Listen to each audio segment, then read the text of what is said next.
Hello and welcome to my video showcasing the Visions of Heresy art book.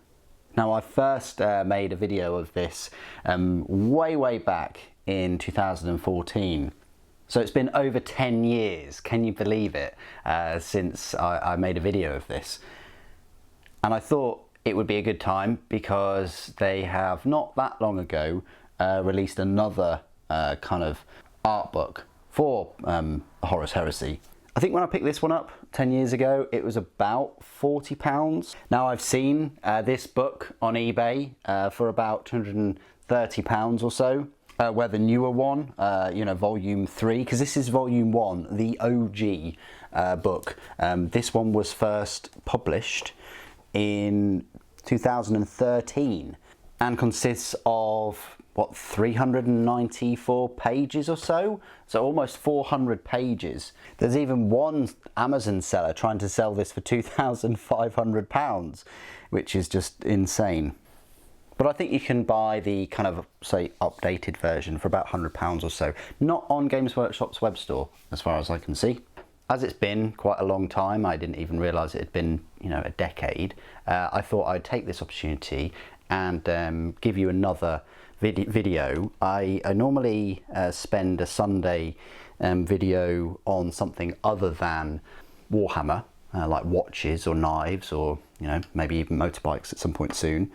But it also gives me a chance to make a video like this, which is, you know, still Warhammer focused, but not my typical review or unboxing or collection or showcase video. So hope you enjoy this, a bit like the combat card video a while ago, and an upcoming Citadel Miniatures 1990 video that I currently have in the works. I thought you'd enjoy this, you know, with the upscale resolution at 4K, and we get to just look through this book. You know, as I say, it's been a decade. Hopefully there's still a few of you from a decade that, you know, watch all of these videos. So without further ado then, let's just have a look. So on the back, yeah, £45, printed in China, almost 400 pages.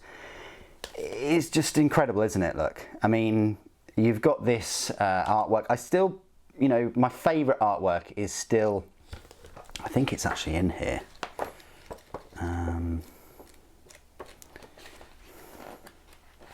Yeah, this one on the very first page. It's still this one with Horus the other side. Yeah, there it is. That's still my favourite artwork of the whole of the Horus Heresy. But this one is sort of, yeah, reminiscent of kind of like newer artwork that they've created, and it's not too dissimilar from the new books, you know, like the Siege of Terra books, for instance, depicting Horus, you know, fighting the Emperor. So let's open this book and have a look. So it's in the same kind of style as those black leather books.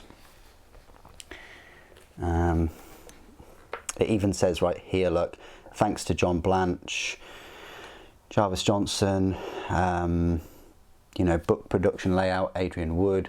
You've got featuring art by all of those artists, McCragg's Honour by Dan Abnett and Neil Roberts there as well. So the contents splits up the Horus Heresy a little bit. It goes through the prologue, like the Age of Strife, Great Crusade, Galaxy at War, things like that. Then it goes on to the Age of the Emperor, then Istvan 3, Prospero, Istvan 4, Silent War, Cygnus Prime, Calth, Age of Darkness, Terra, Aftermath. And also it's split into like Space Wolves, Angel Sanguinius, Rebute Guilliman. You've got a foreword there, and then you've got the timeline, very important there. You know, you've got the Age of Imperium, but nothing past that for the timeline. Then you've got this lovely artwork. Adrian Smith was the artist for this one. Age of the Emperor. There you go. It's a time of legend. Mighty heroes battle for the right to rule the galaxy. Very nice sort of depiction there with the Emperor himself.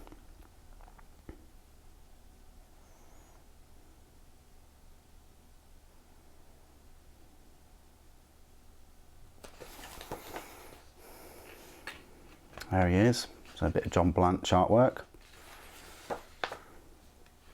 I'm always very conscious that I'm going too fast or too slow with these sort of looks, reviews, I guess, for the art. You might have seen this art pop up now and again. This is the Expeditionary Fields by Kevin Chin.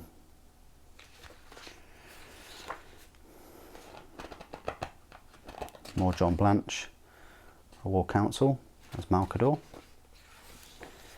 I just find that these books and the artwork are just so motivating and inspiring. Whenever you've got, you know, 20 Space Marines to paint, or, you know, to build a tank or something, it's, you know, I do find myself going back and looking at this artwork and finding the motivation. So you've got some Legiones Astartes, file not found, file not found. So you've got 12 there, and then you've got the other 8. They're kind of split a little bit, but you've got the Dark Angels, obviously, 1st Legion, 2nd Legion, redacted. They were completely wiped out, so the story goes. Then you've got the Emperor's Children, Legion 3, 4 Iron Warriors, 5 White Scars, 6 Space Wolves, 7 Imperial Fists, 8 Night Lords, 9 Blood Angels, 10 Iron Hands, 11 wiped out, 12 World Eaters, 13 Ultramarines, 14 Death Guard, 15 Thousand Suns, 16 Lunar Wolves, you know, they went from Lunar Wolves to Sons of Horus, 17 Word Bearers, you know, in sort of the grey, then they moved on to all this red, 18 Salamanders, 19 Raven Guard, and 20, or XX, the Alpha Legion. Apart from them, of course, you've got, well, that says a Phoenix Guard champion there, John Blanched artwork, Emperor's Children, World Eater, it says Space Marine, Phoenix Guard, Space Marine Veteran, Cataphractii Terminator, and Lunar Wolf Space Marine. That's quite an iconic picture as well. So all the Primarchs, you've got Fulgrim, Horus, Rogal Dawn,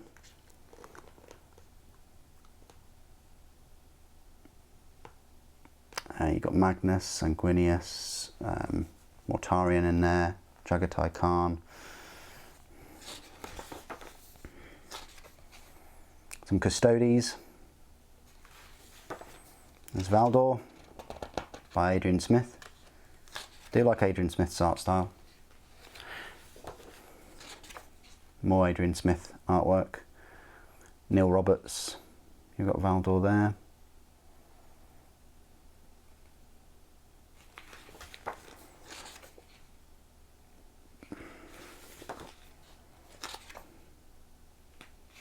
More John Blanched,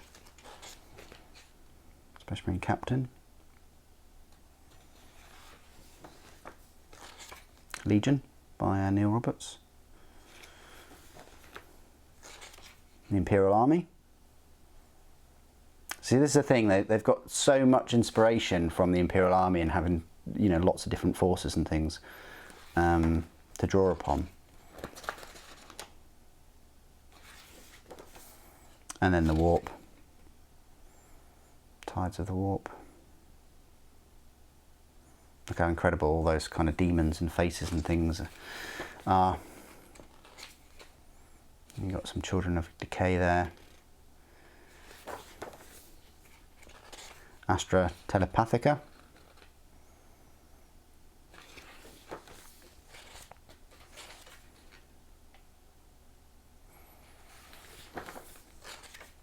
White Tigers Prosecutor Squad.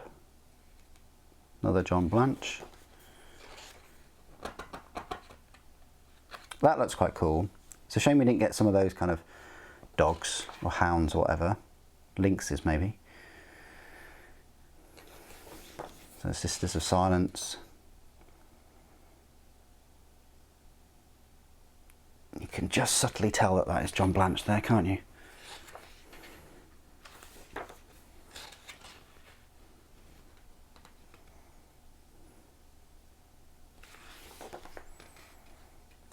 An old maiden. Some more Sisters of Silence. Yeah, you know, look at those with the heavy armour, with the spikes and things. A lot of inspiration. They could have given us more Sisters of Silence. Fabricated General, so we've got the Mechanicum now. Very potent, considering that plastic Mechanicum have just been released for Horus Heresy. There's Dark Mechanicum, look at that. Like, where are models for Dark Mechanicum? And these kind of cultist Mechanicum as well. Look at this. There you go. That's fantastic. Look at that. We could have a, yeah, Coriol Zeth, apparently. That looks awesome. Martian Emissary. Here we go. So the Emperor honours Horus. So these are the Lunar Wolves. Do like that Mark II. I believe it's Mark II. I wonder if they will kind of, you know, bring us some plastic Mark II with a little bit of spiky pauldron with the flares of the faceplate. That pop pistol looks very small though. I can't complain. I could never do artwork like that. This is quite a unique photo opportunity, I guess, as well. There's no Malcador there. I think Malcador is off to the side, but there's the Emperor. There's Valdor. I think that's Shanisha Kroll. Might just be a normal Sister of Silence. There you go, there's Malcador. There's Jagatai Khan. John Blanched, fantastic bit of artwork that. And so is Horus as well.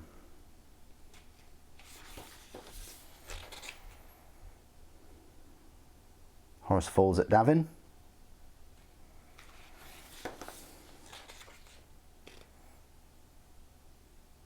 So Davinite Lodge Priests and Lodge Warriors.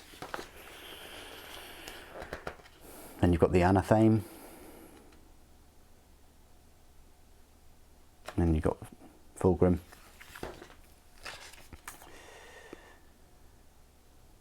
Chaos the Deceiver. And then there is the Butcher's Nails.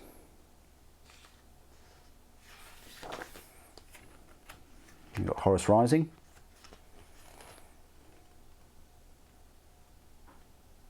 It really is worth getting this book because it's not just artwork and photos. There's a lot of text in this 400-page book too. Really fleshes out, you know, the timeline of things. Got a Reaver Titan there. That's a Lucius pattern Reaver Titan. You don't really see many of those. Games Workshop didn't release a full-sized Lucius pattern Reaver. They did release a Lucius pattern Reaver for Titanicus back in the day. Would have been nice if they just followed suit. I understand the Mars and the appeal of the Mars ones, especially with the Mars Warlord as well. But I do prefer the Lucius pattern Warhounds and the Lucius pattern Warlords. The Reaver, I don't know, it would have to grow on me a little bit more. It looks very mech warrior, which is fine. You know, Deathroud, you've got Khan there. That's almost out of, you know, if it wasn't for the cable, it's almost out of Warhammer, isn't it? Or the Old World or something. Istvan 3, so there we go. So Galaxy in Flames by Neil Roberts. So you've got Angron. He looks like a calm and reasonable person. There you go. So this whole betrayal. Got the Emperor's Children, World Eaters there.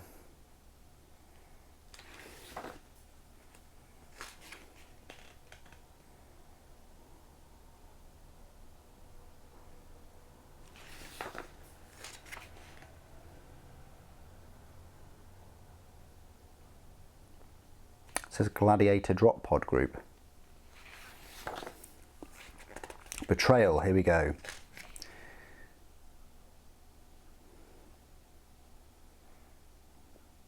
So there's the Emperor's Children over what looks like Sons of Horus. So I guess they were like the Sons of Horus that were still loyal to the Emperor, because they wiped out, you know, the ones that weren't part of the Davenite lodges and things like that, didn't they?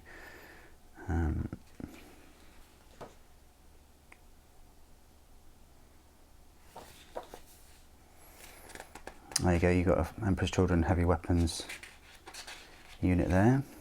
You've got some World Eaters. Very nice fell blade. Well, it's a fell blade with very nice Bane blade, I think, with a coaxial autocannon. You got the Flight of the Eisenstein. You got the Flight of the Eisenstein and Nathaniel Garrow, of course.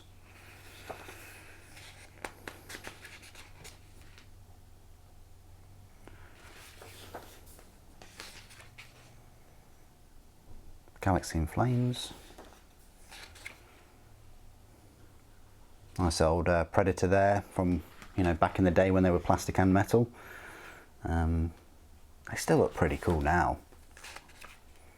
And the old school Land Raiders as well with, I mean, that looks like cannons rather than las cannons, but, you know, I like the vertical placement of the las cannons. These old school land speeders too. I mean, they look like Death Guard. Lots of skulls and things on there.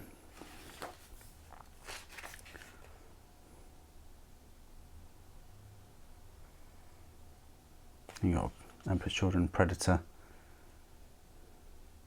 It's odd because it's kind of got this bubble thing here, but then you can't really see the bubble thing there. It's a bit odd. Got a rapier battery. Where are plastic rapier batteries, hey? We need those, definitely. There's Lucius. Incredibly good swordsman.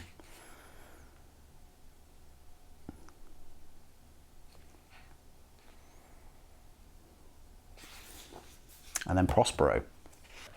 Prospero Burns is one of my favourite Horus Heresy novels. Thousand Sons is one of my favourite Horus Heresy novels. I find the Thousand Sons a very interesting legion.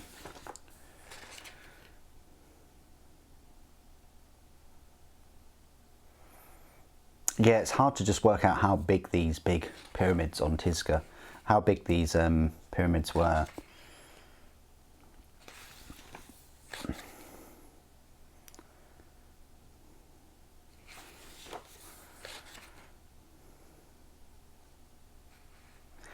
You've got the Chaplain Edict after the Council of Nicaea. There you go, that's the Council of Nicaea, where they all voted not to use psychic powers anymore and to suppress them, which, you know, you're suppressing Thousand Sons really by doing that, because they've all got their psychic abilities. And also you're suppressing, you know, they went against that and they used their psychic powers anyway, of course they did.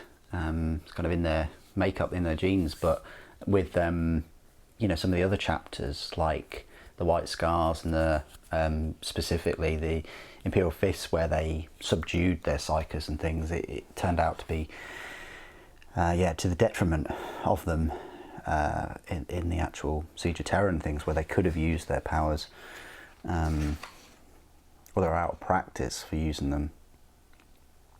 There you go, you've got Lehman Ross. So the Emperor reacts to the warning of Magnus.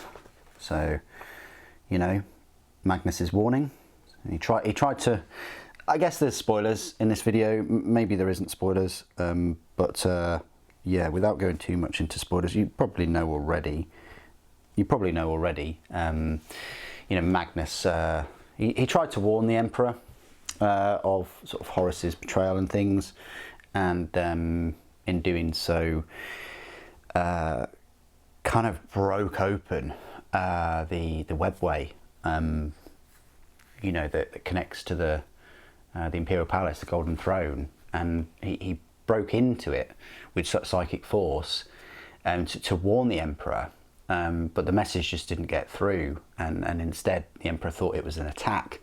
It's such a shame, because it meant that you know, because the because Magnus broke in, the warp basically seeped in, and then that kind of took the Emperor out of the game for the rest of the Horus Heresy. He had to sit on the throne and push the warp back, pretty much.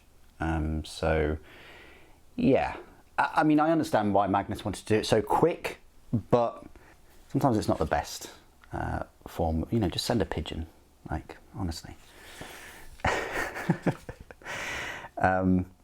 Okay, so you got Leman Russ. So essentially, you know, Emperor sees it as a threat, the warning, and sends, you know, the Edict of Nicaea was broken, and sends Leman Russ and Custodes and things to completely wipe out Magnus and the Thousand Sons.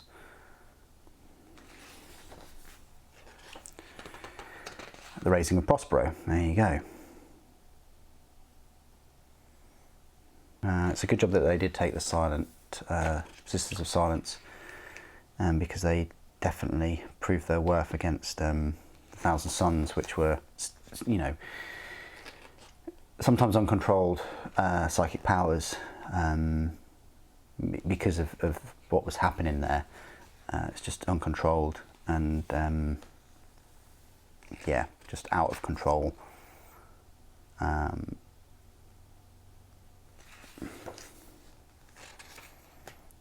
Now look at that missile.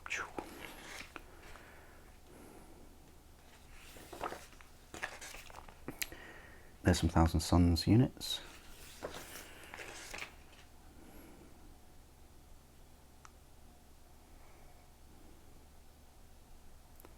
I'm not quite sure the helmet would survive a punch to the face from a Contemptor, but is it a Contemptor? Is it a... I mean, it looks like a Contemptor rather than a Terminator. Looks a bit small for a Contemptor though. Alright, and then you've got Istvan 5. So Horus at Istvan 5, the trap set. So then, you know, the Emperor learns about the heresy, and sends, you know, Horus established a new headquarters on the 5th planet of the Istvan system.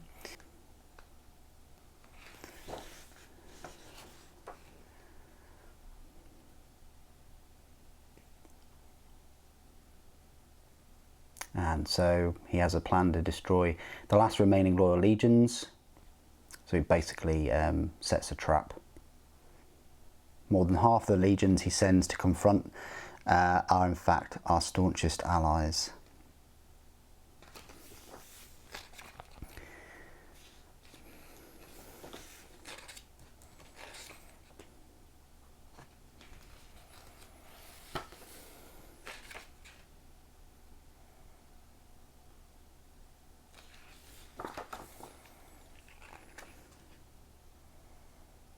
So Rogel Dawn, acting on Emperor's behalf, ordered 7 Space Marine legions to the Istvan system to completely wipe out Horus and destroy the rebellion.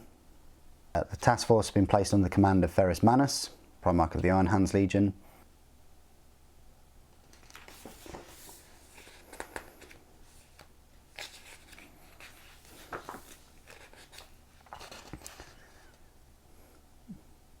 Ferrus orders the attack.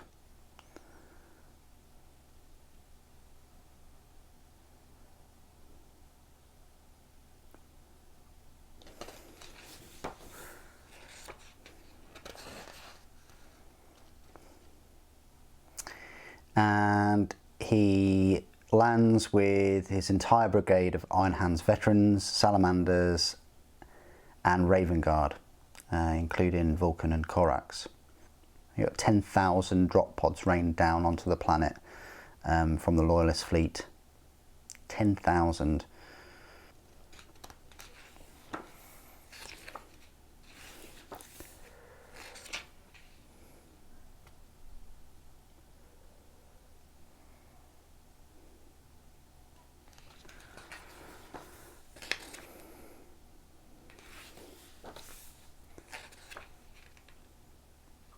Horus orders his mock retreat.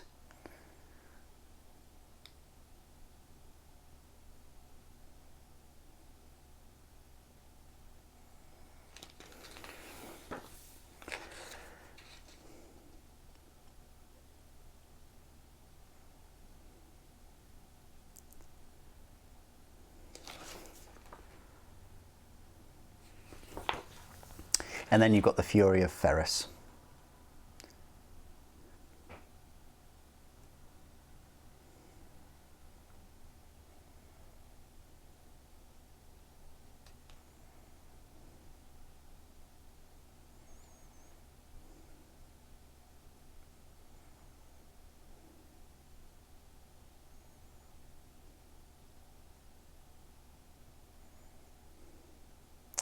Goes on to say the Iron Warriors, the Alpha Legion and the Word Bearers had joined the Night Lords, and the drop site had been secured.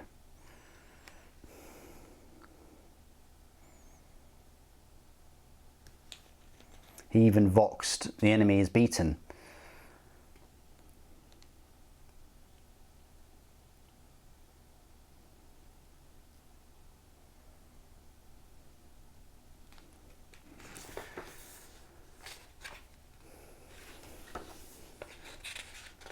And then Ferris confronts Fulgrim.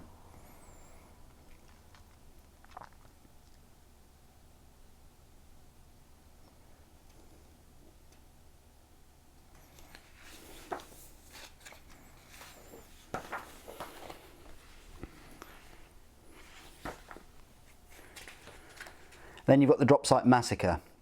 So the veteran companies of the Iron Hands Legion fought gallantly beside Ferrus Manus, but they were hopelessly outnumbered of the full strength of Horus's traitor legions. World Eaters, Death Guard, Emperor's Children, Sons of Horus poured over the Urgal hills. The Salamanders and Raven Guard were falling back to the drop site to regroup and rendezvous with the four legions. The Word Bearers, Iron Warriors, Alpha Legion and Night Lords had landed there.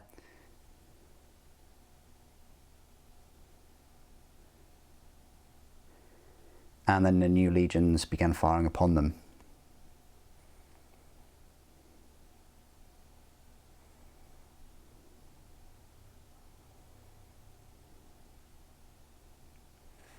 But it was a massacre, absolute massacre. There's Vulcan.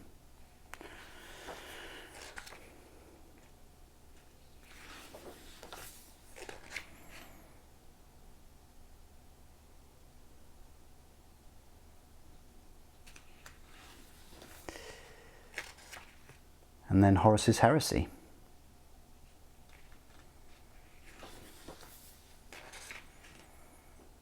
The die is cast and I am set upon a course from which there is no turning. It's a frightful gamble. And there is Horus himself. Then you've got the Silent War. Malcador and Captain Garrow. There's Malcador. And then he meets with Rogel Dawn. A lot of text there, you see. It's not just an art book, it's full whole kind of timeline, history, the Horus Heresy. You got some assassins, so War in the Shadows. I think that's an Eversaw assassin.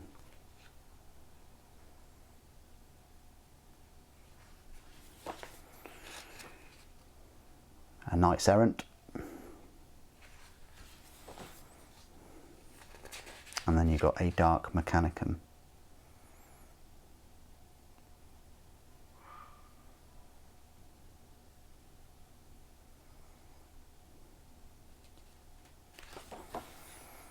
That's the Fall of Mars.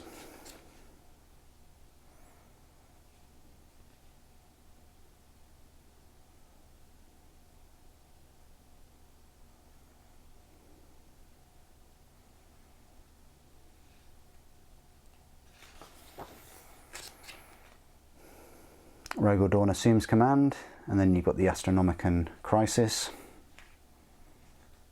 Is that a Thunder Warrior there? Cygnus Prime. So then Sanguinius has his own battles to fight. Demons of Chaos. Seducers.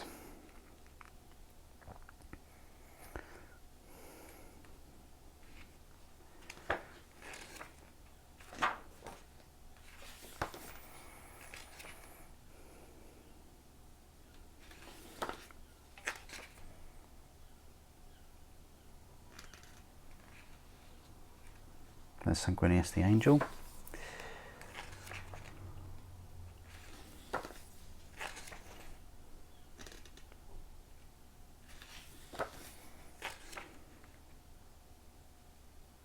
Lovely ship there, the Crimson Spectre.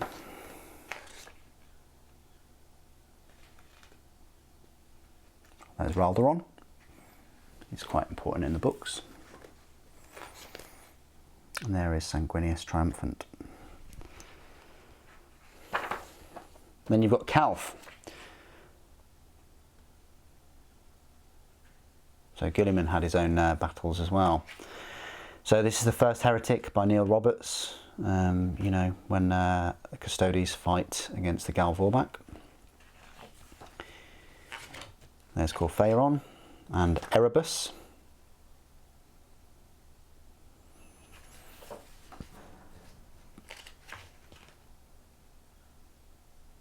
Some Ultramarines.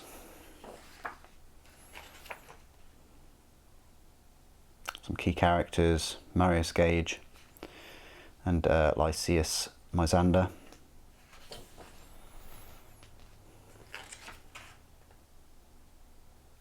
Calth 3rd Infantry.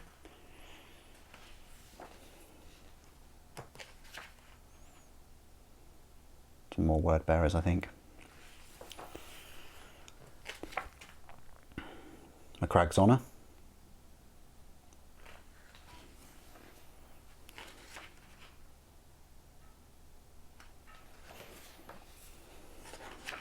You got a couple of Titans there. Honour to the Dead.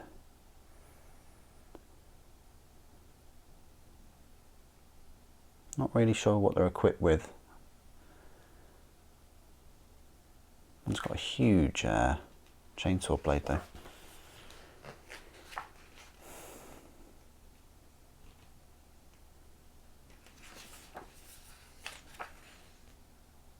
Remus Ventanus, or Remus Ventanus. Invictus, and Lucgardus, Golabar. They're really cool. The story behind that was Guilliman really liked the sort of siege dreadnought, the siege terminators of Perturabo, so much so that he thought, you know, right, let's do that. Let's put missile launchers on the top of our terminators. So he kind of robbed that idea a little bit.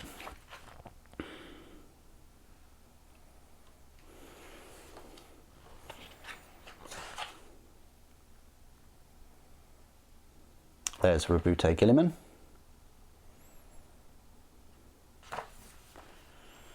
And then there's Guilliman's Fury. That's quite a cool bit of artwork there. And Ventanus and Ventanus, Saviour of Calth.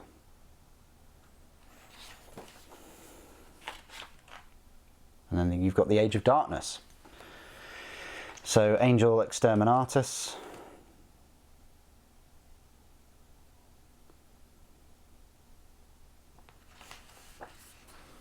Scorched Earth.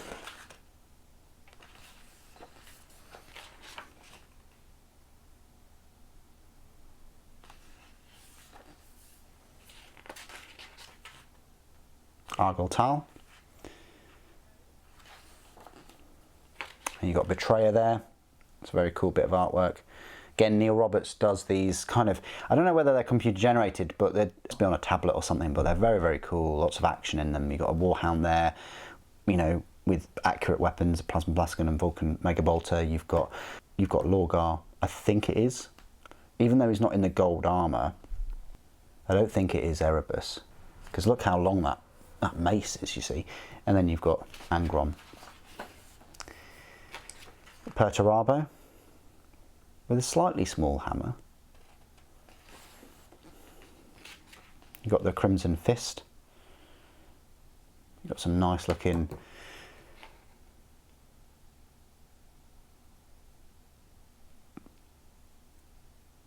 Space Marines in sort of siege armour.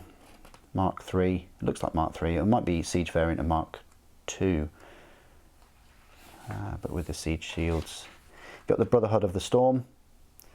Got Jagatai Khan, and then a load of orcs. And then you've got the Unremembered Empire,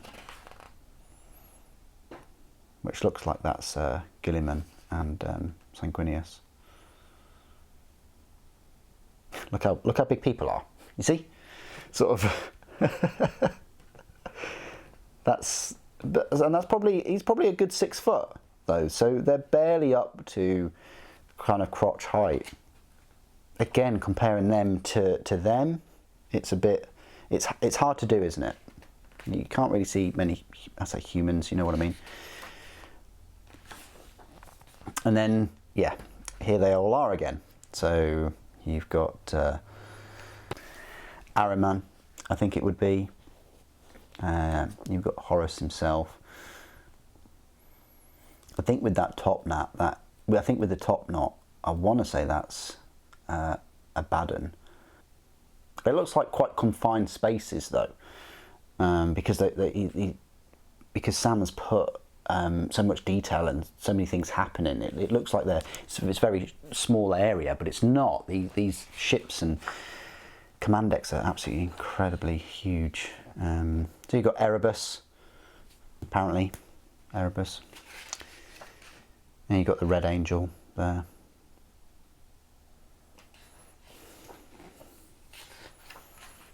And you've got Magnus the Red.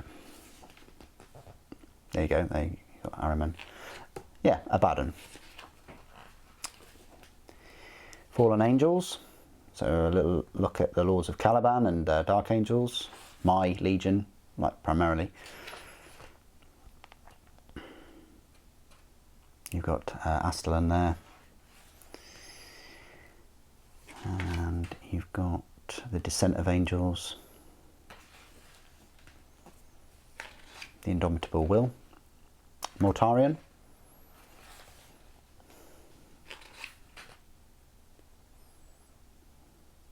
You actually got some wings for him. Alex Boyd has painted on there. And then you've got the Seduction of Chaos. That's crazy, doesn't it? And then Terra. So this is very, very cool because you've got these Custodes in some in Terminator plate. There you go. So you've got an orbital plate there. I think that's an orbital plate. Like I kind of want to think it is an orbital plate, but there seems to be a lot of structures on there. So whether people can go up there and it's like markets and whatever, you know, rather than an actual you know, military sort of installation, not sure. I can't remember how many orbital plates there are, but you know what is interesting over here at least is there is I think that would be an Emperor class Titan, and I don't think it's a Warlord. I think it is actually a, you know, a big one, you know what I mean. Yeah, to have that up there on there is just insane, and it just gives you an idea of just how big the Imperial Palace is. You know, I mean, in my head, it's bigger than all of this. The orbital plate seems about right for the size, but yeah, you can just see the number of buildings and everything that's going on. Just incredible. You know, considering this is all built in the sort of the Himalayas. I don't know whether you know, the palace is on Mount Everest or whether Mount Everest kind of you'd think it would. If the Himalayas exist, then yeah, you'd think that would still exist too. There's the Eternity Gate, absolutely incredible gate. It's featured in the Siege of Terra novels, of course it is. So yeah, this was very interesting. The Emperor's Gift. Look, so this is a rhino that is, you know, a hover rhino, I guess. So you've got the Nurgling Swarm, and then you've got the Emperor's Wisdom by Dan Scott. More Custodes. You've got a warp breach there, golden throne, Slayer of Worlds, and then you've got a Warhound Titan. Oh, very nice. Emperor's Children creature. Webway breach. There you go. That's odd. Like, I never really depicted it as that. It's just like this. You know, you've got one Sisters of Silence, and then you've got this you know, demon popping through, and then you've got the Emperor sat suspended up there. In my head, that, yeah, it doesn't really work like that, but interesting nonetheless.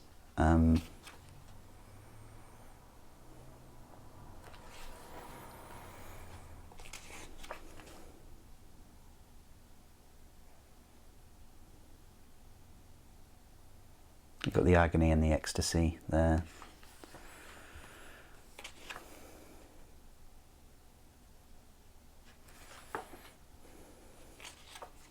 And then you've got some Screamers of Tzeentch. Some Dark Mechanicum. Then you've got Angron, Prince of Blood. And it goes through this Siege of Terra in a way. Like the Lionsgate Spaceport, you've got Fulgrim. Ascended. Got the Eternity Gate there. With a Warlord Titan. Lucius pattern it looks like.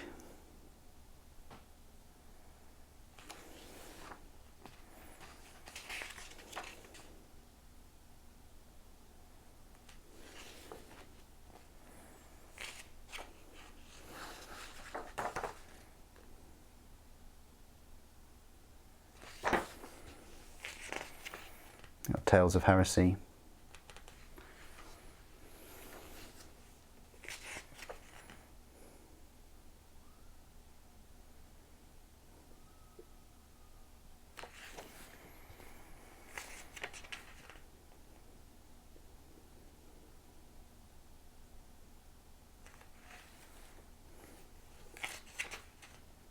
The Lord of Flies.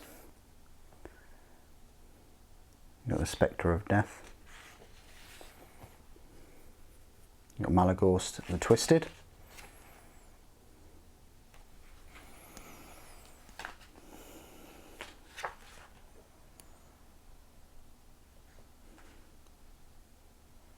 That's an odd looking pattern Warhound, isn't it? You've got the Throne Room.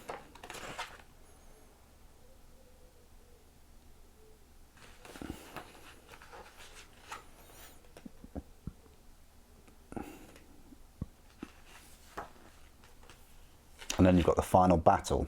So yeah, not really much of a spoiler, of course. This is the old artwork, this one, where they were, you know, just a bit bigger than Space Marines, I guess. But you've got the Emperor there, you've got Horus, and then yeah, unfortunately you've got Sanguinius. You've got Custodian Guard, and you've got the final battle. And then you've got the, you know, my favourite artwork. Whenever I think of a Horus Heresy, this pops into my mind. But you know, Horus just looks so much bigger than the Emperor there.